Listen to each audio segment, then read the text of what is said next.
ठीक है, मेरे साइड लाइन इस साइड हाँ इधर नहीं आता, और उधर क्या बाहर निकल रहा है, बोर्ड तक ही है ना।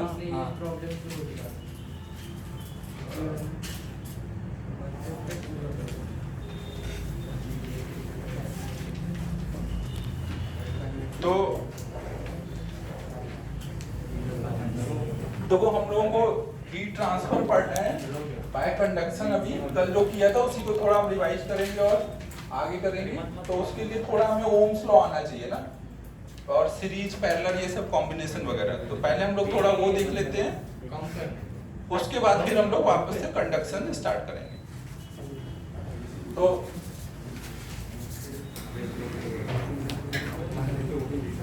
ओम्स लॉ पहले देखते हैं। ओम्स लॉ क्या है? अगर हम कोई रेसिस्टर लेते हैं जिसका रेजिस्टेंस R है, इसके इस साइड का पोटेंशियल V1 है और इस साइड का V2 है। पोटेंशियल क्या होता है? ये जैसे ग्रेविटेशन में आपने पढ़ा है ना, वैसे चार्ज के केस में भी पोटेंशियल डिफाइन करते हैं।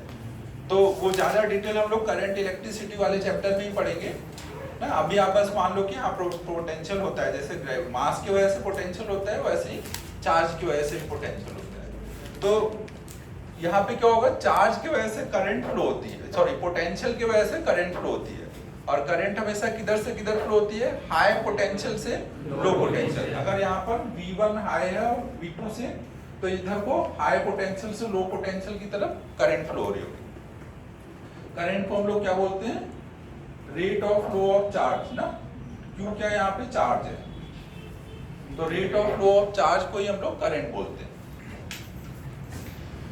तो ये जो करंट होगी, करंट कितना फ्लो होती है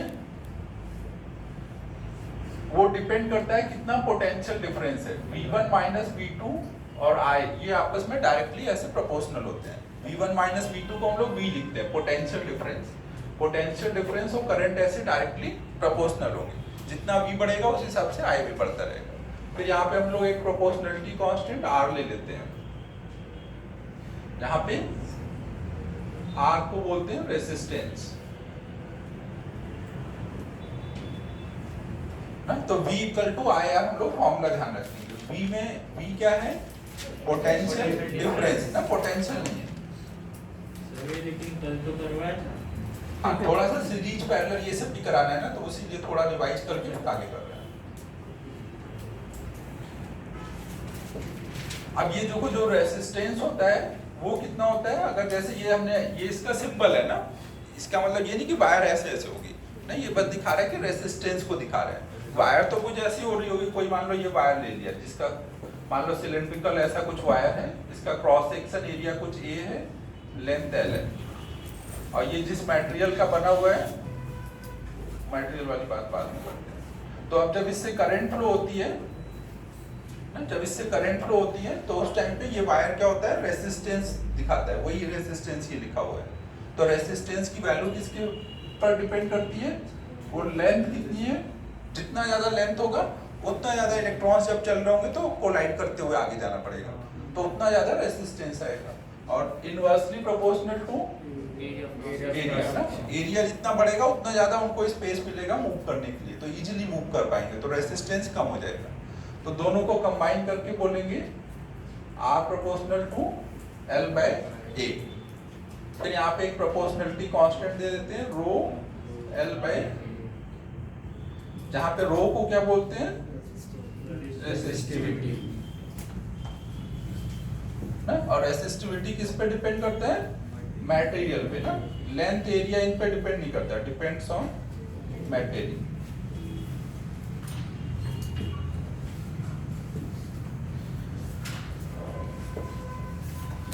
जबकि R किस पे डिपेंड करेगा? R में रो L बाई A, मतलब L और A क्या है? वायर की ज्योमेट्री को रिप्रेजेंट कर रहा है, रो मटेरियल को रिप्रेजेंट कर रहा है। मतलब रेसिस्टेंस किस पे डिपेंड कर रहा है? किस मटेरियल का बना है, और साथ में उसकी क्या डायमेंशन है ना, क्या ज्योमेट्री है उसकी, दोनों पे डिपेंड कर रहा है।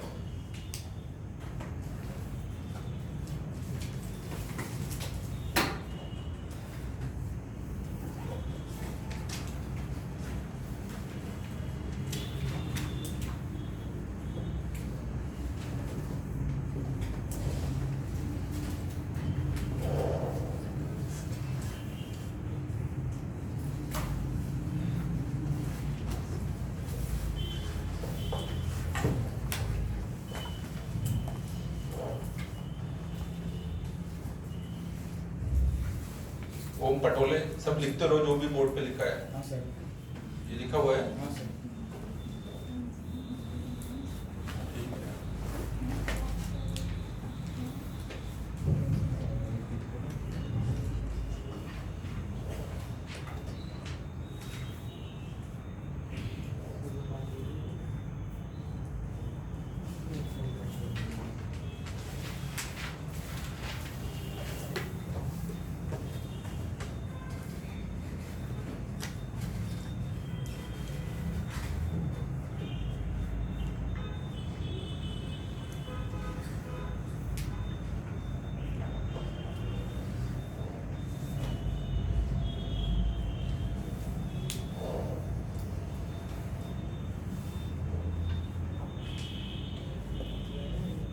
यहाँ पे ये ध्यान रखना है कि लेंथ मतलब क्या होगा, जिधर को करंट जा रही होगी उधर को ये जो डिस्टेंस होगी उसको लेंथ बोलेंगे, और करंट के जाने के परपेंडिकुलर डायरेक्शन में जो एरिया आ रहा होगा उसको क्रॉस सेक्शन एरिया ले रहे हैं ना, उसको ये बोल रहे हैं।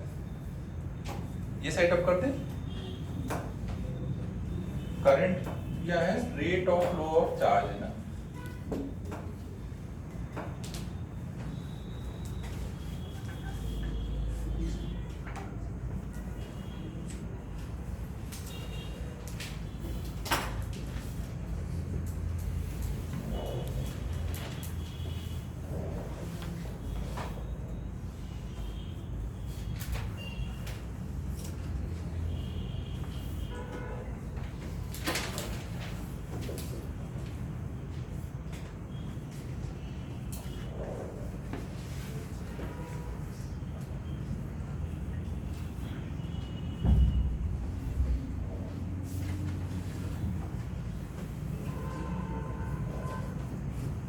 उसमें सही दिख रहा है ना, लाइट नहीं है तो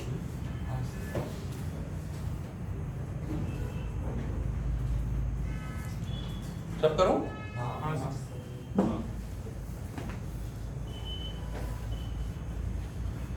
अब देखो, अगर कभी ऐसे कोई हमने वायर लिया, क्रॉस सेक्शन एरिया हमेशा सर्कुलर होगा ऐसा जरूरी नहीं है ना, कैसा भी हो सकता है। मान लो हमने ऐसे कोई वायर लिया हुआ है, इसकी ये वाली लेंथ कुछ a है, ये वाली लेंथ कुछ b है, और ये हाइट कुछ c है। तो अगर इसमें करंट ऐसे आ रही है ना, अगर करंट ऐसे जा रही है तो इस टाइम पे, और इसके मटेरियल की रेसिस्टिविटी रो है, तो इसका रेसिस्टेंस कितना बोलोगे ना। करंट ऐसे आ रही है मतलब आपने इसको कुछ ऐसे बैटरी से कनेक्ट कर दिया होगा। बैटरी से जब आप कनेक्ट करोगे तो क्या होगा, ऐसे ये पॉजिटिव टर्मिनल होता है, ये निगेटिव टर्मिनल। पॉजिटिव टर्मिनल से करंट ऐसे जा रही होगी और इधर से ऐसे आ रही होगी, तो इस टाइम पे रेसिस्टेंस कितना बोलोगे वायर का, लेंथ कितनी बोलोगे, करंट को ऐसे चलना पड़ रहा है ना, तो a लेंथ है, और क्रॉस सेक्शन एरिया कितना है उसके परपेंडिकुलर, मतलब ये वाला एरिया होगा b into c। तो रेसिस्टेंस कितना हो जाएगा, रो l मतलब a अपॉन में एरिया मतलब bc। ठीक है, क्लियर है सभी को ये बात। परपेंडिकुलर एरिया दिया है। हाँ, करंट अगर ऐसे जा रही है, करंट यहाँ पे इस डायरेक्शन में जा रही है ना, तो उसके परपेंडिकुलर वाला ये वाला क्रॉस सेक्शन एरिया लेना रहेगा।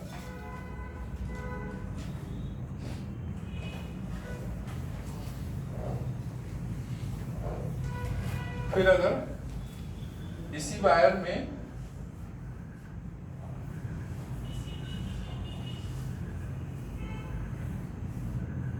अगर हमने बैटरी ऐसे लगा दी होती,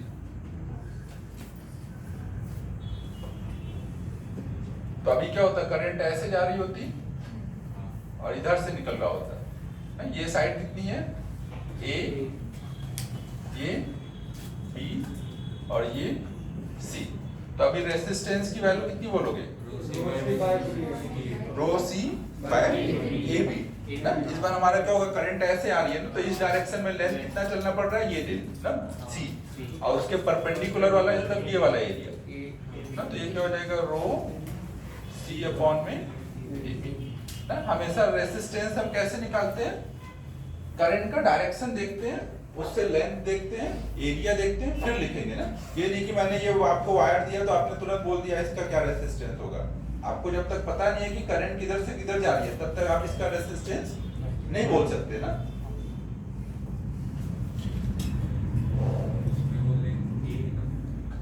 हाँ ये वाली लेंथ ये है।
मान लो अगर हम एक ऐसे सिलेंड्रिकल वायर ले लें जिसका रेडियस r है, लेंथ l है, रेसिस्टिविटी रो है और करंट ऐसे जा रही है, तो कितना रेसिस्टेंस बोलेंगे? रो l अपॉन में पाई r स्क्वायर। ऐसे ही अगर हम इसका एरिया चेंज करने लग जाए, कोनिकल वायर ले लें,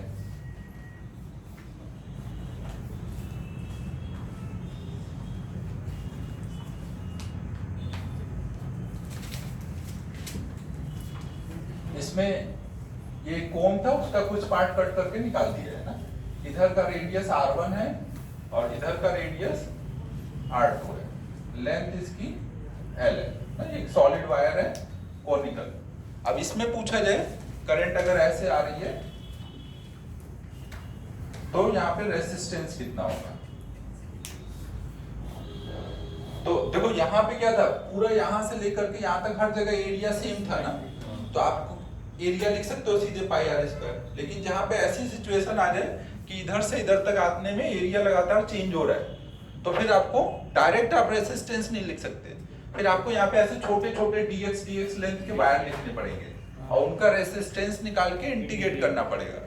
तो ये सब काम मैं अभी नहीं कर रहा हूँ, ये करंट इलेक्ट्रिसिटी वाले चैप्टर में करा दूंगा ना। ये तो अभी मेरे को बस थोड़ा ब्रीफली यहाँ पे कराना है सो दैट की हीट में आपको हेल्प हो जाए। तो अभी मैं यहाँ पे आपको शॉर्टकट बता रहा हूँ, आपको वैसे बस याद रखना है ना। तो आप देखो यहाँ पे क्या ध्यान रखोगे, जैसे यहाँ पर आपका जब दोनों साइड का रेडियस सेम था तो आपने इसको क्या लिखा हुआ है, रो l अपॉन में पाई r इंटू r, इधर का r इधर और इधर का r दोनों मिला के r स्क्वायर हो गया। लेकिन जब इधर का r और इधर का r अलग होगा तो यहाँ पे रेसिस्टेंस कुछ ऐसे आ जाएगा, रो l अपॉन में पाई r1 r2। ये कोई रूल नहीं है, ध्यान रखना ना, ये मैंने आपको याद रखने के लिए शॉर्टकट बताया हुआ है ना। आप ऐसे अभी यूज कर लो, बाकी जब डेरिवेशन कराऊंगा तब और समझ जाओगे। अगर किसी को अभी डेरिवेशन करना है इस चैप्टर में तो अपने मॉड्यूल के सॉल्व एग्जांपल में भी दिया हुआ है ये, तो उधर ट्राई भी कर सकते हो, बाहर पूछ भी सकते हो। बाकी करंट वाले में मैं करा दूंगा, इसको नोट कर लो। इंटीग्रेट करना पड़ेगा। हाँ मॉड्यूल में है सॉल्व एग्जांपल में, उसमें देख लो।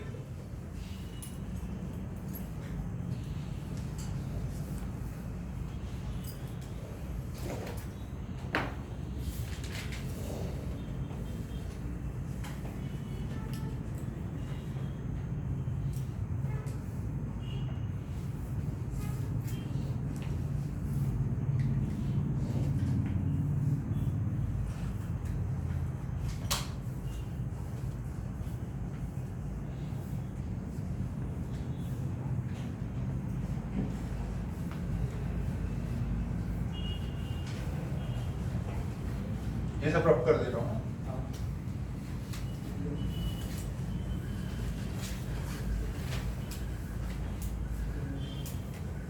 एक इसी टाइप का फॉर्मूला आपको और याद रखना है। अगर मान लो एक हमने ऐसे हॉलो स्फीयर लिया है जिसमें इतना पार्ट सॉलिड है ना, इनर रेडियस R1 है, आउटर रेडियस R2 है, और आपने अगर इसके दोनों सरफेस के बीच में बैटरी कनेक्ट की है? अगर ऐसे बैटरी कनेक्ट करते हो तो क्या होता है, अब करंट यहां से आती है ना, ये सारे सरफेस कनेक्टेड है ना, तो ये सारी जगह से करंट ऐसे बाहर को फ्लो करके जाएगी और यहां से निकल के वापस आ रही होगी, तो इसको बोलते हैं रेडियल फ्लो ना। रेडियस के लॉन्ग यहाँ पे हर तरफ से ऐसे फ्लो हो रहा होगा ना, रेडियल फ्लो होता है यहाँ पे। आपने बैटरी के एक पॉइंट को यहाँ कनेक्ट किया तो सारे पॉइंट कनेक्ट हो गए ना, सब जगह से ऐसे रेडियली बाहर को करंट जाएगी, फिर सब मिलके बाहर आ जाएगी। तो ऐसी सिचुएशन में अगर इसका मान लो रेसिस्टिविटी रो है तो रेसिस्टेंस कितना बोलेंगे, क्योंकि अगर रेसिस्टेंस पता चल जाएगा तो V बाई R करके आप करंट निकाल सकते हो। तो ऐसी सिचुएशन में हम कैसे लिखते हैं, इसका डेरिवेशन छोटा है तो इसको मैं कर देता हूं अभी ना। इसमें देखो आप कैसे सोच सकते हो, यहां से कुछ R डिस्टेंस पे एक dr थिकनेस का ऐसे एक पतला सा हॉलो स्फीयर ले लेते हैं ना, dr थिकनेस का। डायग्राम दिख रहा है ना सही से, dr थिकनेस का लिया हुआ है ना ये। तो इस dr थिकनेस के लिए तो जो इधर का एरिया होगा वही इधर का एरिया होगा, यहाँ का एरिया, अंदर का एरिया कितना बोलोगे 4 पाई r स्क्वायर, अब बाहर का भी कितना बोलोगे लगभग वही 4 पाई r स्क्वायर, क्योंकि रेडियस लगभग r और r प्लस dr तो सेम ही है ना। और करंट जब ऐसे जा रही होगी तो करंट को चलना कितना पड़ रहा है dr, तो इतने पार्ट का रेसिस्टेंस कितना बोलोगे रो इंटू एल, एल कितना होगा अपॉन में क्रॉस सेक्शन एरिया कितना है, करंट ऐसे रेडियली निकल रही है ना तो उसका सरफेस एरिया, तो ये स्फीयर है ना, स्फीयर का सरफेस एरिया कितना आएगा, सरफेस एरिया होता है 4 पाई r स्क्वायर ना। कुछ चमक रहा है मैं क्या बोल रहा हूँ। अब इसी को आप पूरा इंटीग्रेट कर दोगे ना, ऐसे dr बहुत सारे रेसिस्टेंस है और सब में एक लाइन में है ना, इसको सीरीज कॉम्बिनेशन बोलते हैं। आगे हम पढ़ेंगे कि जब सीरीज में होगा तो सीधे सारे r को ऐड कर देते हैं, R1 plus R2 plus R3, तो ये dr सबको ऐड करना है। तो ऐड कैसे करोगे, इंटीग्रेट करके। इंटीग्रेशन मतलब क्या, एडिशन, तो हम सीधे इसको ऐड कर रहे हैं, तो ये कितना आ जाएगा, और r की वैल्यू R1 से शुरू करके R2 तक जाएगी, तो ये हो जाएगा r equal to rho upon में 4 पाई 1 बाय r का इंटीग्रेशन क्या हो जाएगा, 1 बाय r का इंटीग्रेशन ओम बताएगा, 1 by r sorry r square का integration r raised to the upon नहीं, तुझे आइडिया है 1 बाय r स्क्वायर का इंटीग्रेशन,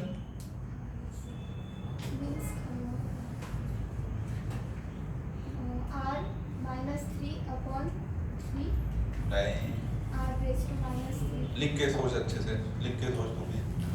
और कोई नए बच्चों में आता है किसी को, और नया कौन सा है, वानी तुझे आइडिया है 1 बाय r स्क्वायर का इंटीग्रेशन, हाँ वो जो लिया है वो सेल लिया है ना, वो सेल नहीं है, वो कॉनिकल कोई कोन है, कोन का ये वाला, हाँ ये हॉलो स्फीयर है, तो इसमें वो dr डिस्टेंस पे लिया है।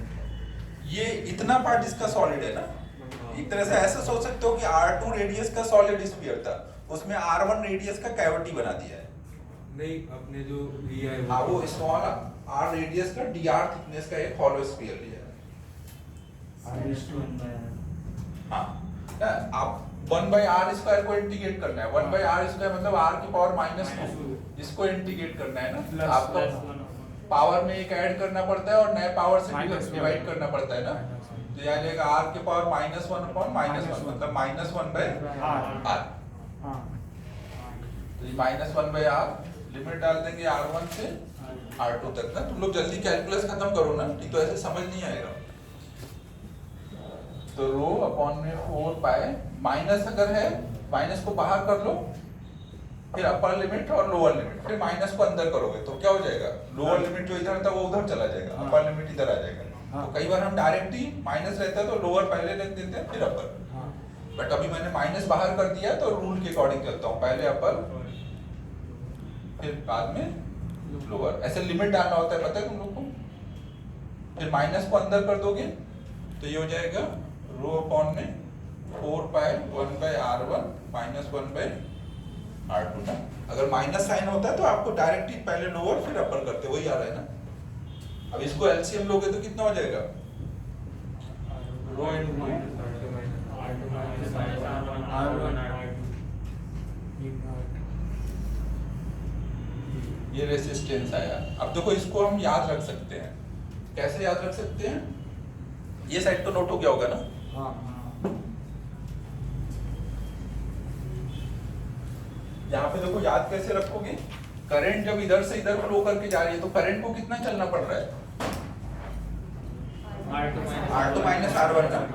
और उसके परपेंडिकुलर ये वाला एरिया लेना है, लेकिन ये वाला एरिया लोगे तो इधर का रेडियस अलग है, इधर का अलग है ना? तो वहां पे आप क्या कर दोगे? 4 पाई r स्क्वायर को r इंटू r लिख दोगे। एक r अंदर वाला ले लोगे, एक r वाला। तो आप ऐसे करके r इक्वल टू लिख सकते हो रो, l की जगह लिखोगे R2 माइनस R1 अपॉन में a की जगह 4 पाई R1 R2 ना। ऐसे हम याद रख सकते हैं ना। ये कोई मेथड नहीं है ध्यान रखना ना, ये बस ऐसे शॉर्टकट है कि हमें याद रहनी चाहिए। नोट कर लो। देखो अगर करंट ऐसे रेडियली निकल रहा है तो उसके परपेंडिकुलर कौन सा एरिया आएगा? क्योंकि हर जगह से करंट जा रही है ना। करंट ऐसा नहीं है कि यहाँ पे आपने कनेक्ट किया तो यही जा रही है। आपने ये कनेक्ट किया तो अभी आप करंट में पढ़ेंगे, मेटल जो होते हैं सारे पॉइंट कनेक्ट हो जाते हैं, हर जगह से करंट निकलेगी ऐसे बाहर को।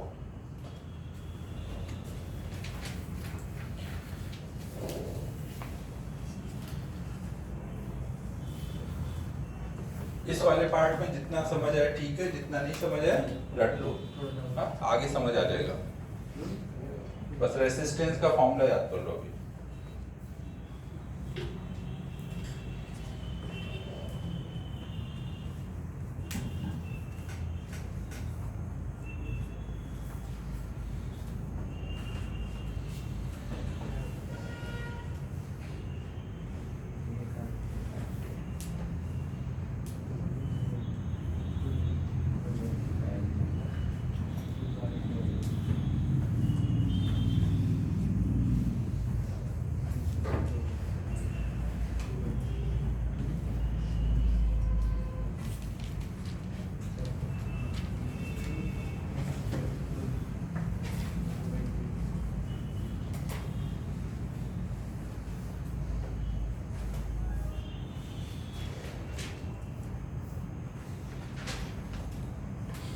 तुझे चोट लगी है, जला हुआ है?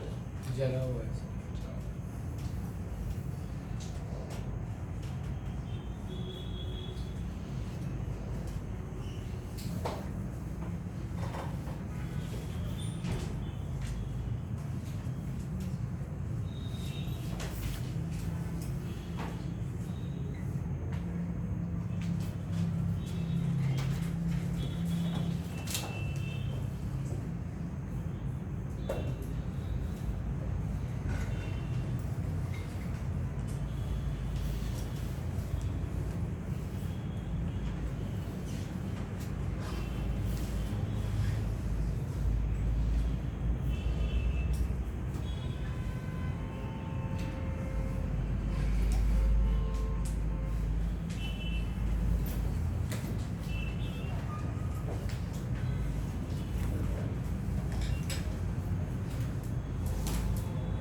अब कर दें?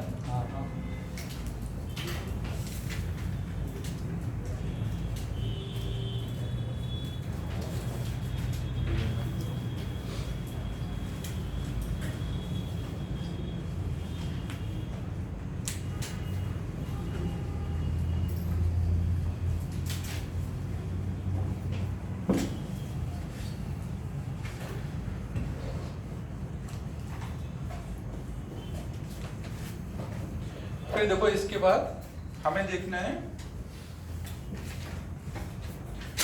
Combination of resistors.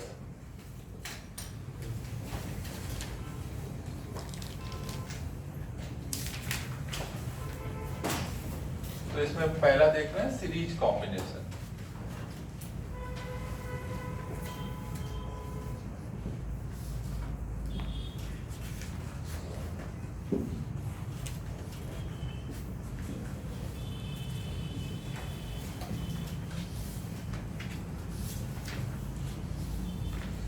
Series combination मतलब अगर जैसे ये एक रेसिस्टर है और ये इसमें कुछ I करंट जा रही है, तो वही करंट इसमें भी जा रही है, तो इनको बोलेंगे सीरीज कॉम्बिनेशन। सीरीज कॉम्बिनेशन केवल कब होता है? जब दोनों में करंट सेम होगी, है ना। अगर मैंने यहाँ पर एक और रेसिस्टर लगा दिया तो अब ये करंट जो आएगी कुछ इधर चली जाएगी, तो अब ये दोनों क्या सीरीज रह पाएंगे? नहीं। दोनों में अगर करंट सेम में नहीं है तो वो सीरीज नहीं है ना, कुछ भी और बीच में नहीं आना चाहिए। अगर इसी को हम ऐसे करते हैं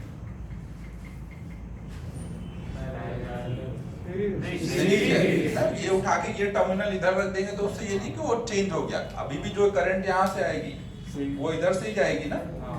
अगर करंट सेम है तो वो सीरीज कॉम्बिनेशन होता है ना। सीरीज मतलब ये नहीं देखना होता कि एक लाइन में रखे हुए हैं तो सीरीज और ऊपर नीचे रखे हैं तो पैरेलल। सीरीज और पैरेलल में सीरीज मतलब करंट सेम होगी, और पैरेलल में ऐसे ही हम पढ़ेंगे जब पोटेंशियल डिफरेंस सेम होता है तो वहां पैरेलल होता है। तो ये अभी सीरीज है ना। सीरीज में देखो क्या होगा, अगर ये एक रेसिस्टर R1 रेसिस्टेंस का, ये R2 का है, तो हम यहाँ पे इनका इक्विवेलेंट निकालते हैं। इक्विवेलेंट मतलब जो ये दोनों मिल के कर रहे हैं उनका इक्विवेलेंट वो अकेला कर देगा ना। इक्विवेलेंट मतलब दोनों का काम वो अकेला करेगा, तभी ना बोलोगे उसको इक्विवेलेंट। तो इक्विवेलेंट इन दोनों काम निकालते हैं। वो कैसे निकालेंगे? अगर ये दोनों ना, अभी मैं थोड़ा सा आपको लेकिन बताने के लिए थोड़ा सा ओम्स लॉ, किरचॉफ लॉ चाहिए होगा। बिना किरचॉफ लॉ के ठीक है, बिना उसके भी कर लेंगे। तो देखो यहाँ पे हम क्या करेंगे,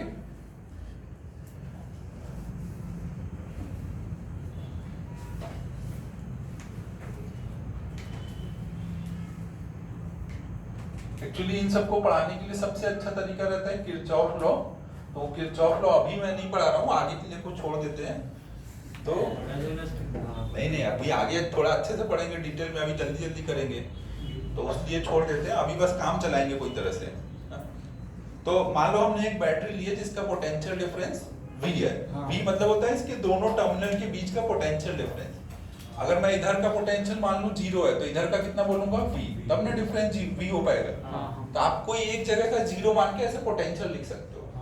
अब अगर यहाँ का 0 है तो यहाँ का क्या बोलोगे? 0। जो ये कनेक्टिंग वायर से कनेक्टेड सारे वायर होते हैं, हर पॉइंट का उनका पोटेंशियल सेम होता है ना। इसका अगर पोटेंशियल V है ना, तो इधर हर पॉइंट का पोटेंशियल V होगा।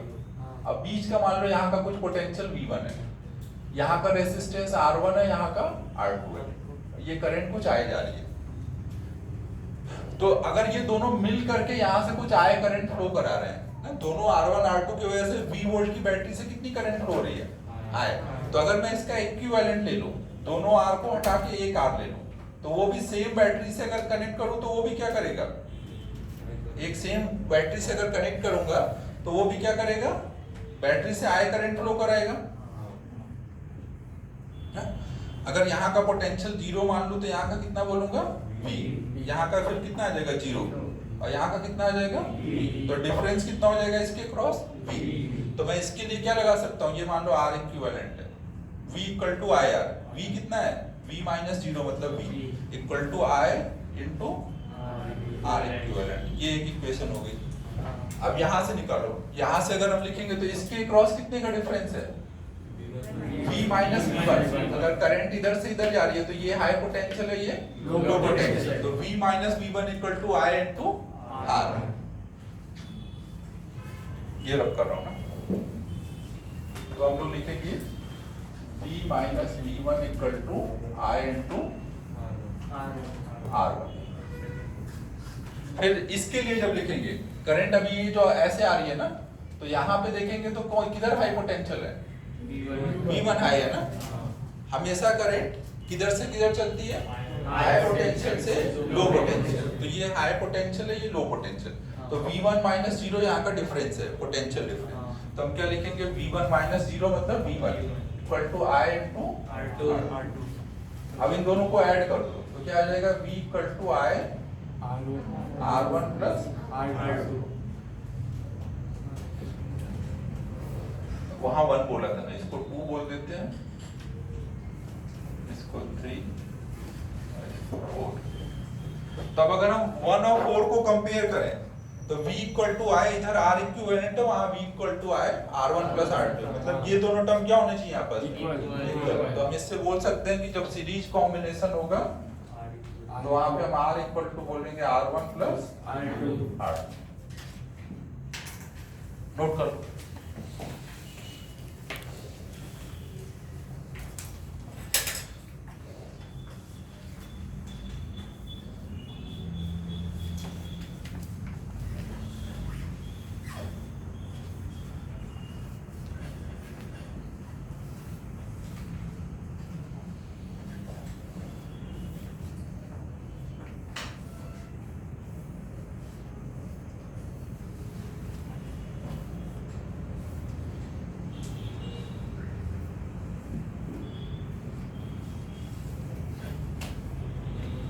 तो अब तूने लिख लिया तो समझ जाए ना सब कुछ जो समझाया जा रहा था। स्पीड है भाई।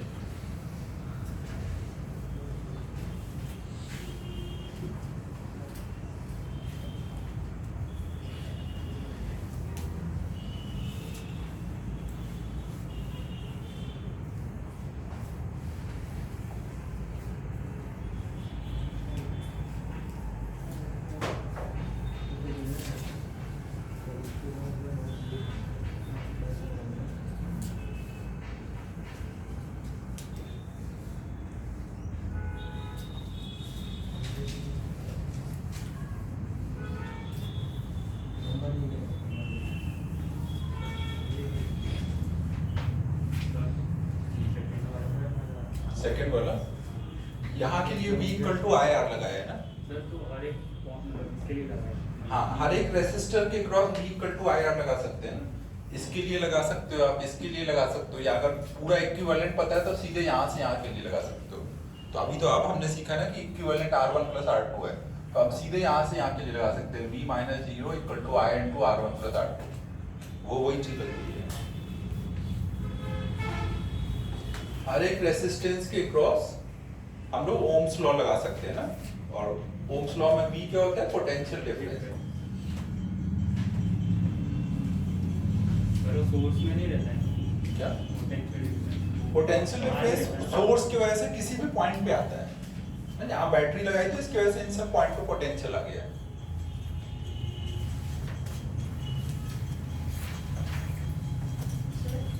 जो चार्ज है वो नेगेटिव से पॉजिटिव की तरफ जाता है ना। अभी इस पे दिमाग नहीं लगाना है, ये सब थोड़ा करंट के लिए छोड़ दो भाई। अभी बस करंट होता है और ऐसे ऐसे होता है, कर दो। ये वाला 12th का पार्ट ज्यादा आसान रहता है,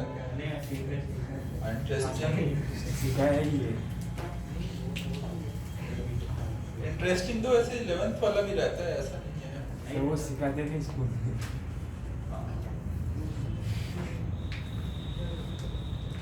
11th वाले पार्ट में थोड़ी सी चीजें दिखती है कि भाई एक पार्टिकल जा रहा है, एक पत्थर फेंक रहे हैं, प्रोजेक्टाइल हो रहा है। इसमें कोई दिखेगा नहीं, बस रेसिस्टेंस बना दिया, अंदर करंट जा रही है, बट वो कुछ ऐसा दिख नहीं रहा है, आप इमेजिन नहीं कर सकते। बस आप सिंबल्स में ही सोच सकते हो कि ऐसा कुछ हो रहा है। ये सब इजी है ना पर हाँ, इजी है। सबसे टफ तो अपना वही पहला वाला पार्ट ही है, मैकेनिक्स वाला। उसके बाद वाले सब पार्ट ही। सर हमारे बोर्ड का मतलब लेक्चर्स कब से होने वाले हैं? बोर्ड के लेक्चर बस लगाने ही वाला हूँ, कुछ दिनों में लगाऊंगा। 11th का कुछ होगा क्या बोर्ड का? बहुत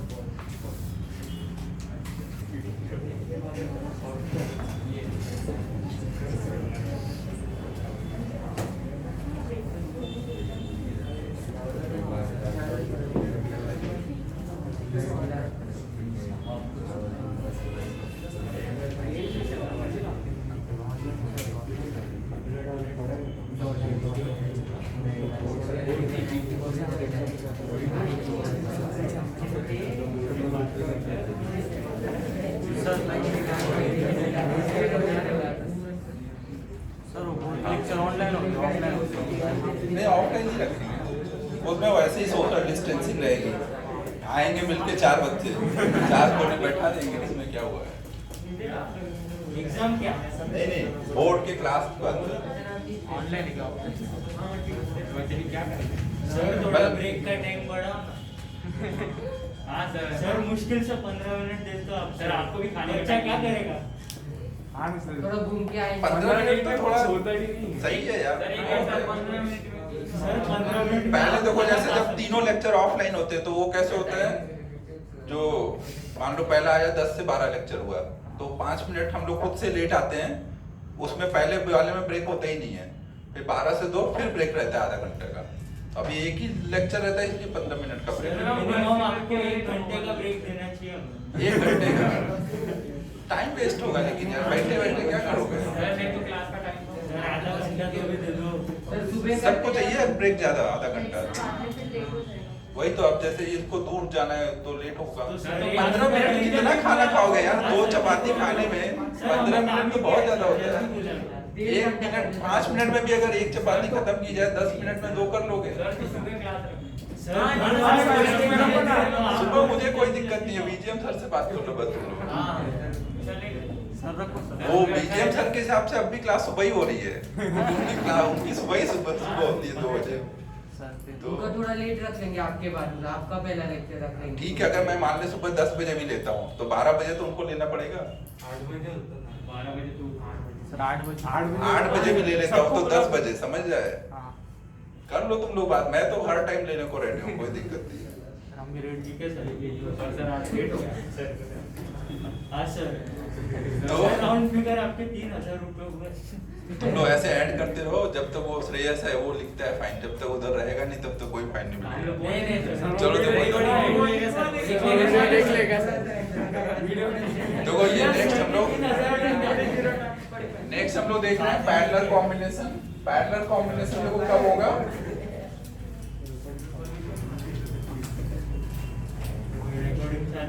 चालू है। 3000 देखो अगर मान लो हमने 2 रेसिस्टर लिए और उनको ऐसे कनेक्ट कर दिया है ना? मान लो ये V वोल्ट की बैटरी है, V वोल्ट की बैटरी मतलब इसके पोटेंशियल डिफरेंस V है, तो अगर हम इधर का पोटेंशियल 0 बोलेंगे तो इधर का V बोलेंगे। अब 0 से कनेक्टेड जो भी ये कनेक्टिंग वायर से कनेक्टेड पॉइंट है सबका पोटेंशियल सेम है, तो यहाँ से लेकर के यहाँ तक का पोटेंशियल 0 है, यहाँ का भी 0। ऐसे यहाँ का अगर V है तो यहाँ का भी V है और यहाँ का भी V है, तो दोनों के क्रॉस क्या है, पोटेंशियल डिफरेंस सेम है। अगर पोटेंशियल डिफरेंस सेम होगा तो हम बोलते हैं पैरेलल कॉम्बिनेशन ना। ये नहीं कि पैरेलल में दिखा तो पैरेलल है, अगर ऐसा हो गया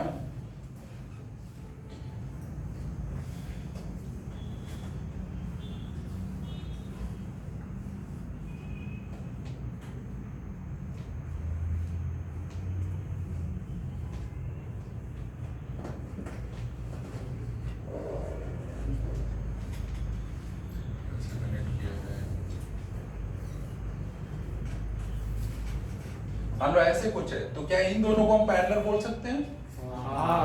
इन दोनों को बीच में देखो ये रेसिस्टेंस भी लगा है। सर पहले बोलो करंट कहां से फ्लो हो रहा है?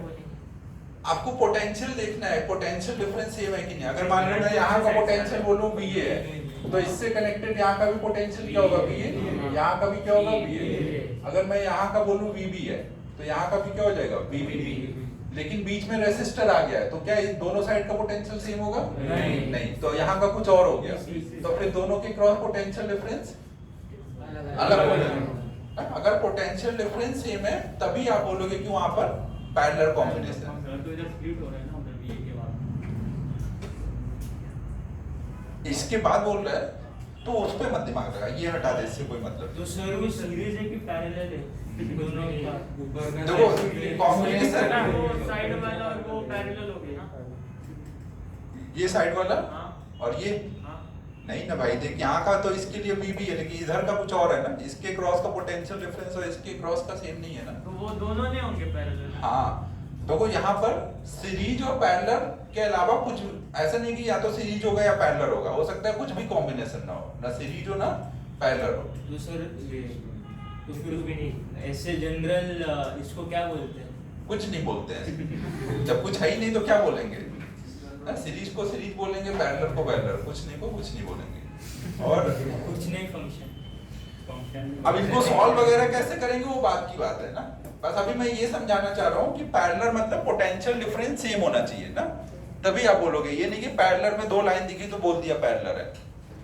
हाँ हाँ ये लिखने की जरूरत नहीं है, ये सब हम लोग करंट में समझेंगे, अभी बस हल्का सा आइडिया हो गया कि क्या होता है। तो अब देखो, अगर हमें इन दोनों का इक्विवेलेंट चाहिए तो इसका क्या मतलब हुआ कि दोनों मिलके जितना बैटरी से करंट फ्लो करा रहे हैं इसका इक्विवेलेंट अकेले फ्लो कराएगा ना। अगर मान लो यहाँ बैटरी से आई करंट निकली है तो वो आई करंट यहाँ आने के बाद क्या हुई होगी, कुछ इधर गई होगी और कुछ इधर गई होगी। तो अभी हम लोग किरचॉफ लॉ पढ़ेंगे, Kirchhoff junction law. Junction law क्या बोलता है कि इस जंक्शन की तरफ जितनी करंट आई है उतनी जंक्शन से करंट जाएगी। तो अगर करंट आई आ रही है तो आई बराबर होगी I1 प्लस I2, आई बराबर होगी I1 प्लस I2। तो इसी को बोलेंगे किरचॉफ जंक्शन लॉ।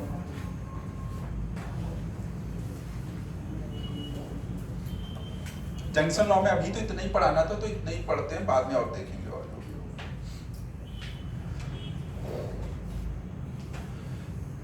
तो अगर हम इसका इक्विवेलेंट लगाएंगे इसी बैटरी के साथ तो वो भी कितना करंट फ्लो कराएगा, आए जितना दोनों ने मिलके फ्लो कराया है।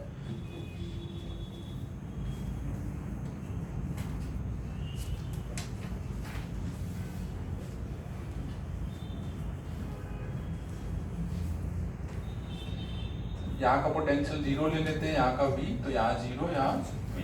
तो इसके क्रॉस पोटेंशियल डिफरेंस कितना है V। तो हम इसके लिए V इक्वल टू IR लगा देंगे तो हो जाएगा V equal to I into R equivalent. ये एक इक्वेशन होगी। फिर इसके लिए लगाएंगे, इसके लिए इक्वेशन लगाएंगे तो क्या लिखेंगे, V माइनस जीरो मतलब V लिख देंगे ना, equal to I1 into R1। हमें देखो I1 प्लस I2 को ऐड करके I लिखना है तो I1 निकालना है, तो हम I1 को क्या लिख देंगे, V by R1। Same way में जब इसके लिए लगाएंगे तो V equal to I2 into R2, V equal to I2 into R2। तो हम I2 इक्वल टू लिख सकते हैं V अपॉन में R2। अब अगर सेकेंड और थर्ड इक्वेशन को ऐड किया जाए तो क्या बन जाएगा, इक्वेशन 2 प्लस इक्वेशन 3। तो I1 प्लस I2 बराबर आ जाएगा V कॉमन हो जाएगा 1 by R1 plus 1 bye R2। I1 plus I2 को I लिख देंगे,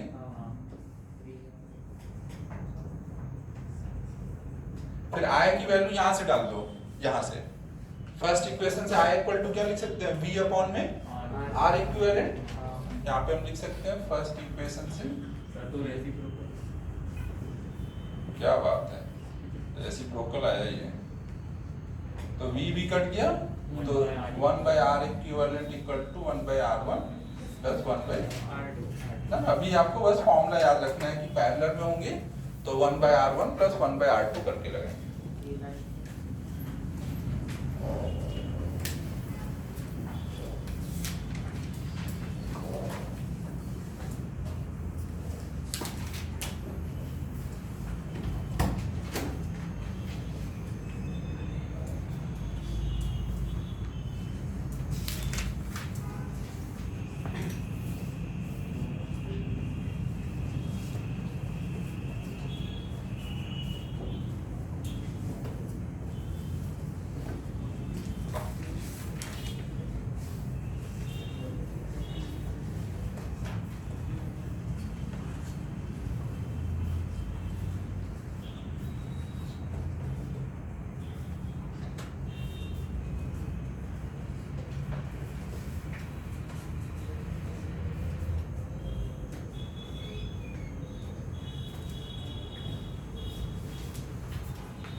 स्टार्ट करूं?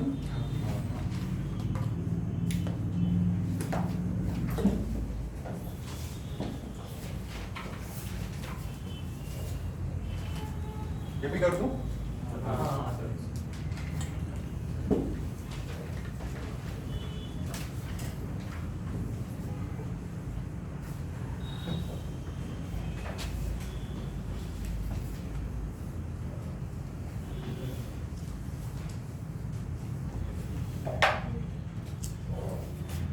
फिर देखो अब करंट इलेक्ट्रिसिटी से रिलेटेड एक पॉइंट और हम लोग देख लेते हैं, फिर हम लोग कंडक्शन स्टार्ट करेंगे।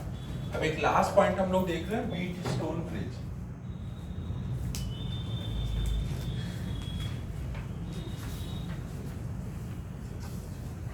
व्हीट स्टोन ब्रिज हम किसको बोलते हैं? अगर कहीं पे ऐसा कुछ कॉम्बिनेशन हो,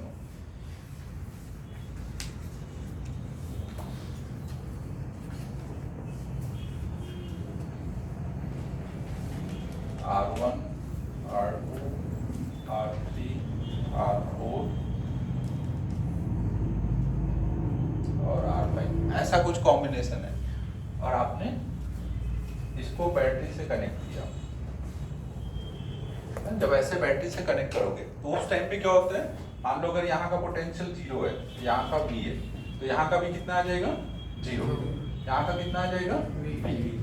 यहाँ का आप डायरेक्ट नहीं लिख सकते कितना होगा, लेकिन कुछ मान लेते हैं, मान लो यहाँ का V1 है, तो हम देखते हैं कि, और यहाँ का कुछ मान लेते हैं V2 है, तो हम ये देखते हैं कि हम आगे वही करंट इलेक्ट्रिसिटी में प्रूव करेंगे ना। अभी के लिए आपको याद रखना है, ये देखते हैं कि अगर R1/R2 ये रेसिस्टेंस का रेशियो अगर बराबर आ रहा है R3/R4 के, अगर ऐसा है तो वहां पे V1 और V2 इक्वल मिलते हैं ना। अगर ये दोनों का रेशियो सेम है तो वहां पे ये दोनों पोटेंशियल सेम होंगे। अगर एक रेसिस्टर के अक्रॉस पोटेंशियल सेम हो गया तो पोटेंशियल डिफरेंस कितना हो जाएगा? 0।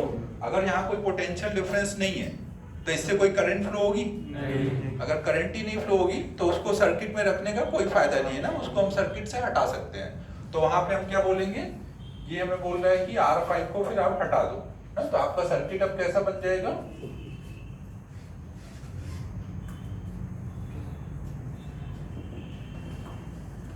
ऐसे आ जाएगा R1, R3, R2, R4। इसको आप आराम से सॉल्व कर सकते हो। कैसे सॉल्व कर सकते हो? अगर हम यहाँ देखें, जो यहाँ पे करंट आएगी वही इधर जाएगी, ये दोनों सीरीज है, ये दोनों सीरीज है और वो आपस में पैरेलल है, फिर वो आराम से सॉल्व हो जाएगा। नोट कर लो। और अगर ये रिलेशन सेटिस्फाई नहीं होगा तो फिर देखेंगे कैसे करना है, वो अभी नहीं पूछा जाएगा। करंट इलेक्ट्रिसिटी में फिर और मेथड सिखाए जाएंगे तब पूछा जाएगा।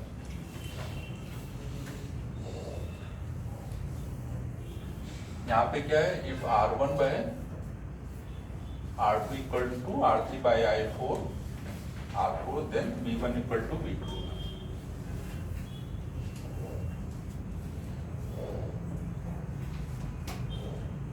सर वो सैटिस्फाई नहीं हो तो किरचॉफ जंक्शन लॉ से हो जाएगा?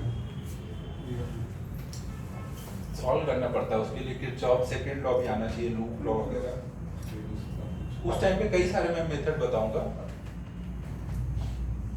अभी तो बस नोट कर लो।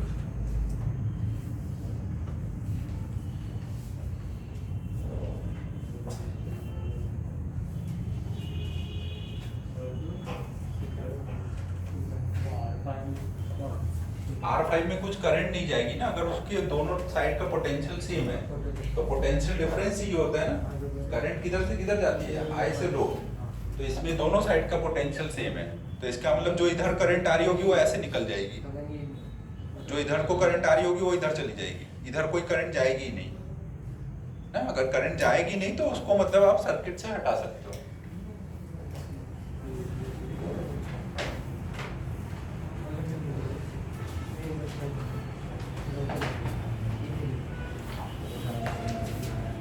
चमक रहा है ना सबको भाई? ज्यादा बाउंस तो नहीं हो रहा है? बहुत सिंपल सिंपल ही पढ़ा है अभी तक।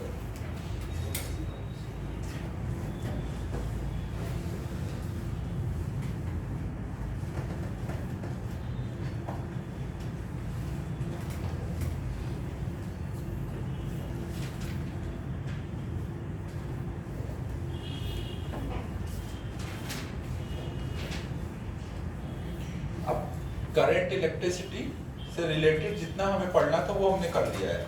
अब हम इसको यूज करना सीखेंगे कंडक्शन में।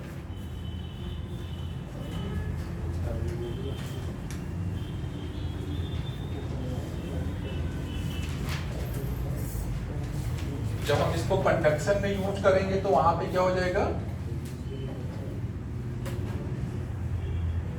पोटेंशियल की जगह वहां पे क्या रहेगा, टेम्परेचर रहेगा। रेसिस्टेंस की जगह, इलेक्ट्रिक रेसिस्टेंस की जगह थर्मल रेसिस्टेंस। थर्मल रेसिस्टेंस को एक्स से दिखा रहे हैं ना। और इलेक्ट्रिक करंट की जगह यहाँ पे क्या रहेगा, हीट करंट। हीट करंट क्या होगा, rate of flow of heat.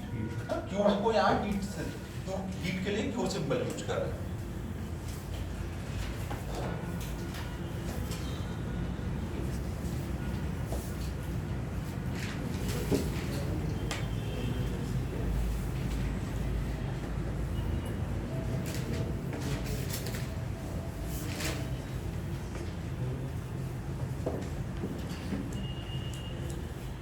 तो इसका क्या मतलब हुआ, अगर हमने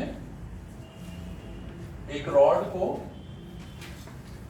तो रिजर्वायर के बीच में रखा हुआ है, एक T1 टेम्परेचर पे मेंटेन है, एक T2 पे मेंटेन है ना, ये मेंटेन है इस टेम्परेचर पे। रॉड की लेंथ कुछ L है, क्रॉस सेक्शन एरिया इसका कुछ A है, और इसका थर्मल कंडक्टिविटी कुछ K है। तो वो जो हमने पीछे रेसिस्टेंस देखा था रो L बाई A, उसको हम कंडक्टिविटी के टर्म में कैसे लिखते हैं, रो को लिख सकते हैं 1/1 बाई रो ना, और 1 बाई रो को कंडक्टिविटी बोलते हैं। तो ये 1 में कंडक्टिविटी को सिग्मा से दिखाते हैं, तो 1/सिग्मा L बाई A। ऐसे भी हम रेसिस्टेंस को लिख सकते हैं ना, इलेक्ट्रिक रेसिस्टेंस को। यहाँ पे सिग्मा क्या है, कंडक्टिविटी। तो अब ये सेम काम जो हमने करंट में पढ़ा हुआ वही यहाँ लगाएंगे। यहाँ पे हम देखेंगे रॉड है, तो रॉड का थर्मल रेसिस्टेंस देख लेंगे कितना है। थर्मल रेसिस्टेंस लिख देंगे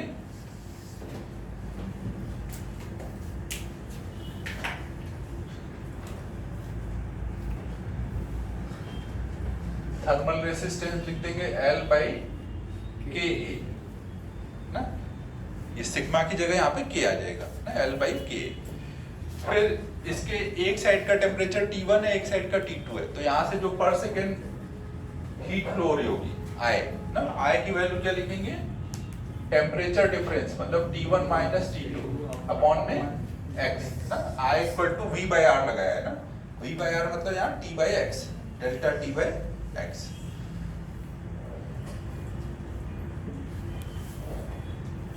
और I मिल गया तो कोई भी T टाइम में कितना हीट फ्लो हुआ होगा वो निकल जाएगा। I क्या बता रहा है, स्टेडी स्टेट में पर सेकेंड कितना हीट जा रहा है ना, अगर पर सेकेंड I जा रहा है तो T सेकेंड में कितना जाएगा, Q इक्वल टू IT ना, Q बाई T I है, तो T सेकेंड में कितना जाएगा, IT।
अगर मान लो हमने कोई ऐसा कोनिकल ऐसे कुछ बॉडी ले ली है, उसके इधर का रेडियस R1 है, इधर का R2 है ना, ये सॉलिड बॉडी है एक ना, इसकी थर्मल कंडक्टिविटी के लेंथ एल है।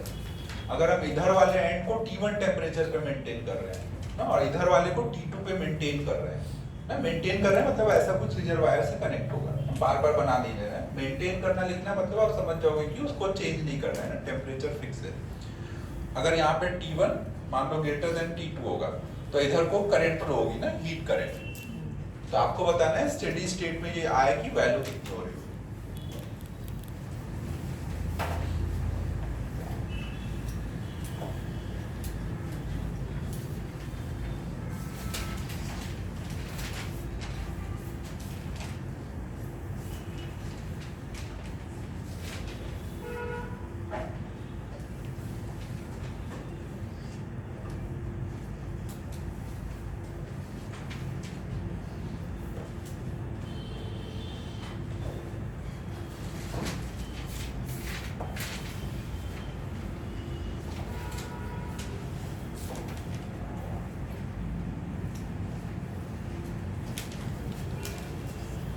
आय निकालने है तो आपको क्या चाहिए, टेम्परेचर डिफरेंस अपॉन में थर्मल रेसिस्टेंस एक्स। एक्स लिखो, टेम्परेचर डिफरेंस पता है, आय आ जाएगा।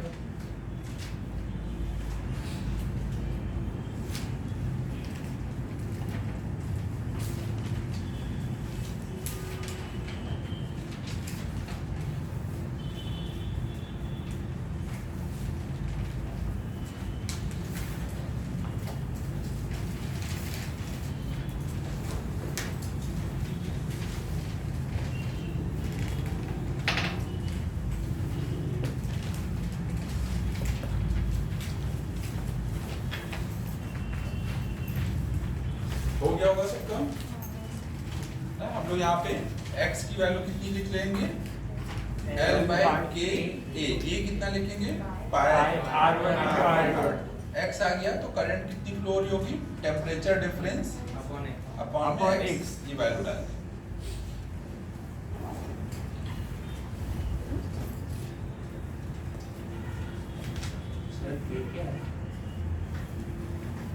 कौन सा चैप्टर चल रहा है,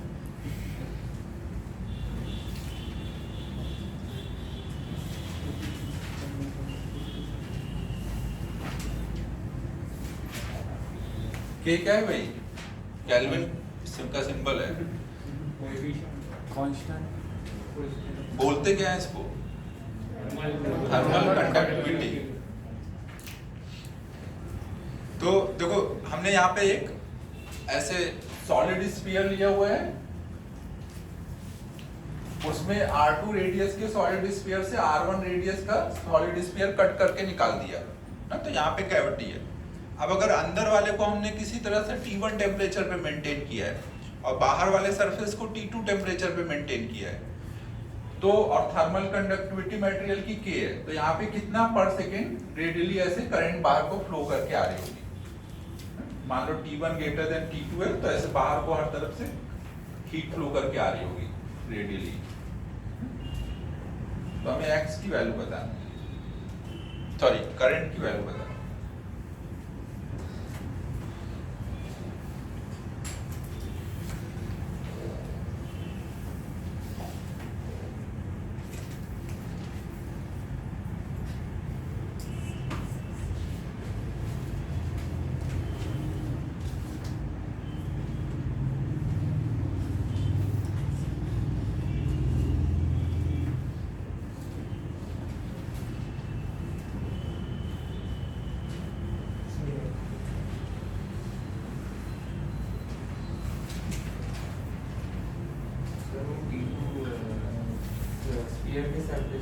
हाँ, बाहर वाले आउटर सरफेस की वैल्यू T2 है और इनर सरफेस के टेम्परेचर की वैल्यू T1 है, और जो भी टेम्परेचर है T1 T2 वो मेंटेन है। स्फीयर निकाला है क्या सर? हाँ, ये यहाँ पे खाली जगह कैविटी है ये।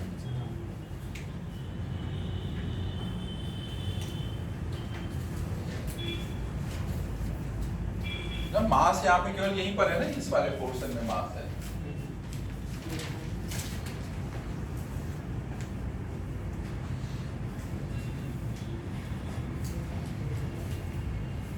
x लिख दो, टेम्परेचर डिफरेंस अपॉन में x कर दो।